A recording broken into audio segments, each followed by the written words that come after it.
Listen, Never in my life associated the word boring with baseball. we know what's up. Me? Yeah. Famous? Yeah. And I'm like giddy over there smiling like, we're about to win this shit. Did everyone give you crap? Give me a good host story. I'm not picking it up. We both love the game. We talk about it every day. Can't get enough baseball. Having some popcorn, you're fooling around your phone. I'd have to wait in line for 3 hours. Hang on, because it's about to be a wild ride. All right, there's no human being I'd rather be talking to right now than Darren O'Day. Thank you for jumping aboard here, Darren. And we had met yesterday, and I'm like, there's a bunch of things I wanted to talk to you about, so I appreciate you talking to me. Yeah. It's not in the media dining room, we're not in the hallway. Yeah, I love talking baseball. So. And I also, I didn't come through with my promise of a T-shirt, but it's coming. But, one of the things that I have always found sort of interesting, fascinating, frustrating is how the All-Star game views relief pitchers. Mm-hmm. And you made the All-Star team in 2015. Yeah. And it's sort of an outlier. Yeah. I guess the first question I'll ask you is, do you share my frustration? I do. Yeah. I do, Rob. And, my first real season where I was any good was 2009. When I was with the Texas Rangers, and every year I felt like I was putting up a performance that at least warranted consideration for the All-Star team. And once you do it 2 or 3 or 4 times, you just think, well, it's never going to happen, right? Because you just don't see many middle relievers or setup guys get sent to the All-Star game. So I think how it worked out for me personally was we played the Royals so much in the postseason. Ned Yost was managing the Royals, and so he was the manager for the All-Star team in 2015. And I think from him seeing me pitch so much against them, he said, you know what, this guy's pretty good. He's done this consecutive years in a row. Let's reward him. And so I was one of his manager picks. And, that, to me, I didn't believe it could ever happen. So when Buck Showalter called me into his office and said, hey, I need you to come talk to me, I was like, oh man, I'm in trouble. The manager's not happy with something I did. It just never crossed my mind that I finally made the team. And then when he told me the news, I'll never forget, it was in the visiting clubhouse in Minnesota. And for a guy that never expected to play in the major leagues, I have a long story where I wasn't a prospect at all and learned this new pitching motion that kind of paved my way to make the major leagues.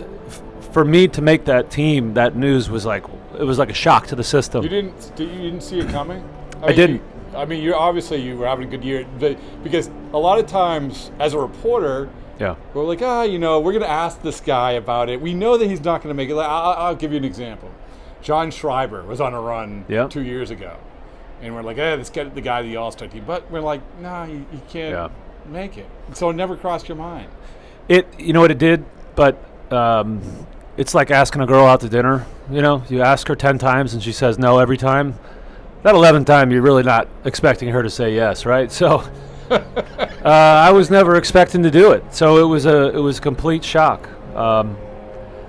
And to be able, the one moment when I was there where the enormity of the situation set in was during the national anthem, looking at the players on each baseline and saying, these are the best players in the world at this sport, and I'm standing here with them. And it was just a moment I'll never forget. And I didn't get to pitch. I warmed up a couple times, but guys get out of the jams.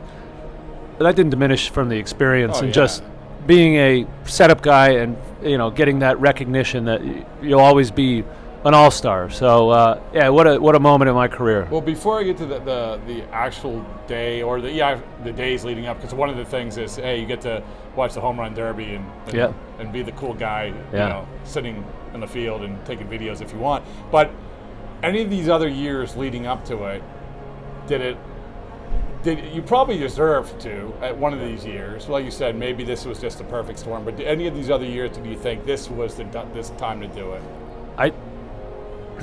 So I think early in your career, if you just come out of nowhere, unless you're on a bad team, like if you're on a team that's just awful and you're the only bright spot as a setup guy, you have a chance. Other than that, unless as a middle reliever, you really have to put up numbers year after year after year. And I had sub-2 ERAs for a few years running, and good strikeout numbers on a good team, and I thought, okay, maybe there's a chance, and then just never happened. Now, the issue there as well is I had a lot of good players on my team: Adam Jones, Chris Davis, Manny Machado, Zach Britton. So you can't put 8 guys from one team on the All-Star team, and they all deserve to go. So the year I went, it was Adam Jones, Machado, Britton, and myself. And that's pretty good because, like I said, a lot of times if you're going to sneak on, it's like, oh, we got to put someone on from a bad team. Right. That's pretty good to have that many guys and then you know. Yeah.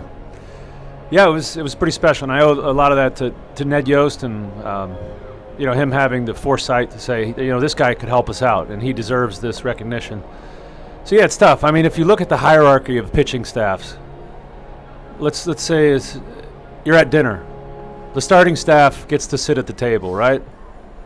And then the closer, he's sitting at the kids' table over here, and then all the middle relievers are on the ground just begging for the table scraps. Rawr, rawr. We're down there below the table fighting for the scraps. So that's how it works. And for a long time in Major League Baseball, that the middle reliever has been fungible. Hey, we'll get another one. We'll find somebody else that can throw strikes and last for a few years. So the way to get out of that is to do it repeatedly, and then you might have a chance. Where was there a guy? And I'm trying to rack my brains because there's always there's sometimes a guy, and usually if it's the guy, it's the traditional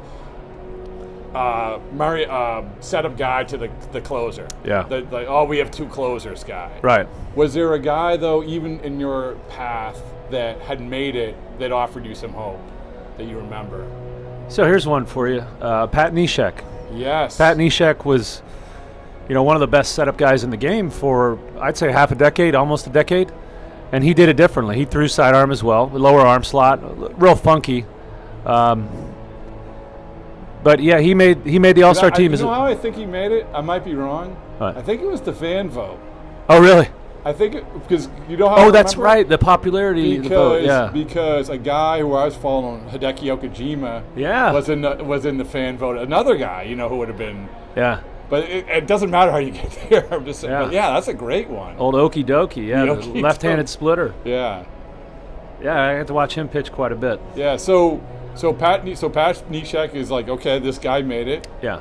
I can do it too. I think Mike Adams made it. Mike Adams was a teammate of mine in Texas. Yep. And he made it as a setup man, and he deserved to. He would have been a closer on most of the teams in the major leagues, but not in Texas. So there's some guys there. Every few years you'll see a middle reliever make it, and I love to see it personally. I think it's awesome. Yeah. So in 2 questions, I guess. The first one is, in this day and age of baseball, it's changed a little bit because the actual guys who aren't pitching in the 9th are being recognized more than ever.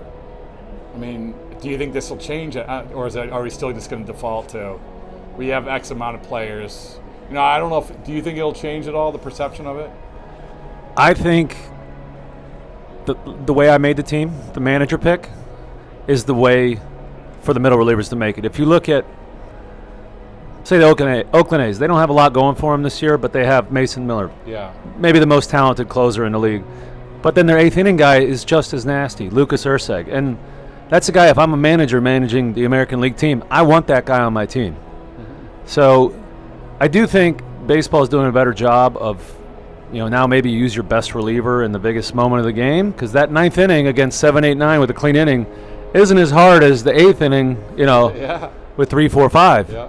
So I do think there's some knowledge being applied there, and it's not quite as restricted to just the guy that pitches the 9th inning. And I've been looking up guys, and I see some of these guys who, oh my goodness, like they're like sub 1 ERAs, and I'm like thinking, okay, I want to broach this conversation, but at the same time, am I just like shouting into the wind? I mean, I don't know if you think of any guys. You had mentioned just one now. Yeah. Any guys that you've seen this year? Yeah. I mean, I'll give you one like that. Pierce Johnson. Until he's had a couple bad outings, but otherwise you look at Pierce, and those 80% curveballs. The hitter knows what's coming. He still can't hit them. And outside of a couple blow-up outings, which likely will disqualify him from making the All-Star team because he almost has to be perfect. Perfect, yeah. As a setup man, But he's a guy that he's been pretty dang good. You know, he came over to the Braves last year at the trade deadline, and he had a minuscule, like lower than a half ERA. So, you know, guys like that. I'm trying to think of some others in the league. Who? Which he isn't going to make it, but we want him to make it. Jesse Chavez. Yeah. Let's go. Yeah. Let's get the campaign. Yeah. Yeah. Jesse refuses to pitch well for anybody but the Braves. I mean, the numbers are ridiculous. That'd be cool to see. Oh, yeah. It's a guy that's got a special place in my heart for sure. Oh, yeah. I mean, this is, you know, and maybe, yeah. Here's another guy, Andrew Miller. Yeah. When he wasn't closing. Yes. He was a teammate of mine, 2014 in Baltimore. Zach Britton was our closer. Andrew Miller was our setup guy. That's a guy. That's a setup guy that would be a closer on 20 out of the 30 teams. Right. So that's a guy, and also a friend of mine, and a guy I admired pitching, watching from across the diamond. You know, here in particular, where they were using him as a lefty matchup guy. Oh, here? Yeah. Oh, well, listen, go back to the leg kick. Yeah. Like, there's the Andrew, this is a whole nother thing, but yeah. Like the Andrew Miller, like, starter, big leg kick, everything else. But yeah, he made the All-Star team. Yep. Yeah. I mean, one I looked up the other is Matt Strahm. Like, Matt Strahm is having this insanely good year. Yeah. But and this guy's beyond that. But I just wanted to like talk to you about this because I'm happy that you have this on your baseball reference page. Yeah. And I know. So the last thing is that day. You had mentioned it real quick. Yeah. Or that weekend, like you said, looking across the national anthem. But when you get there, did it hit like you thought it would? It was a lot. It really was, and I'm genuinely grateful that I got to be an All-Star. And like you said, it means a lot to me, especially a guy that never expected to play in the major leagues at all. But after that first weekend, I'm okay never going again because that weekend is a lot. I mean, if you go to an event, maybe your wife has a company dinner and you have to go talk to people all day, every day, and make a bunch of small talk and be on your toes and be on your best behavior. That's what it is for 3 days. And you think, you know, you share a common occupation with the guys, you know, your same place in life. You're still having to be on your toes, remember names, you know. So for me, I can be an extrovert. That was a challenging weekend or 3 days for me. It's not much sleep. Your family's there, events here, there. That being said, 100% worth it. But I do understand why the guys who it's their 9th All-Star game sometimes say, you know what, I'm not going to make it. Yeah. You get elected to the team, but I can't go because you really those are your only. And those guys 3 days off. Guys like that who are also going, they're also leaving. They used to leave in the 5th inning on the private jets. Yes. Saw a lot of that. Yeah. For sure. Yeah. But yeah, the weekend was unforgettable, and you know, just a special time, and really cool to be picked to be on that team. Well, thank you, man. I appreciate it. Sure thing.